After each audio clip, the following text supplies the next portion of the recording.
নমস্কার বন্ধুরা, welcome to বাচ্চা ভাই ভাই সংঘের পরিচালনায় সার্বজনীন শ্রী শ্রী শ্যামা কালী পূজা।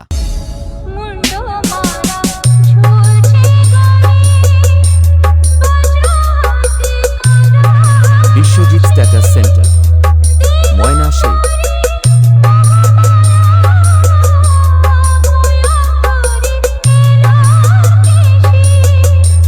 20 অক্টোবর সোমবার সন্ধ্যা 7টায় বাজনা পার্টি সহকারে মায়ের ঘটোত্তোলন। 21শে অক্টোবর মঙ্গলবার বিকেল 3টায় খেলাধুলা প্রতিযোগিতা এবং রাত্রি 8টায় বালিচক থেকে আসছে মাহি ড্যান্স একাডেমি। 22শে অক্টোবর দুপুর 11টায় প্রীতিভোজ এবং সন্ধ্যা 6টায় সাংস্কৃতিক অনুষ্ঠান ও পুরস্কার বিতরণ সভা এবং 23শে অক্টোবর মায়ের প্রতিমা নিরঞ্জন। এছাড়াও এই কয়েকদিন পুরো বাচ্চাকে কাঁপাতে আসছে মোহাম্মদপুর থেকে পিন্টু মিউজিক।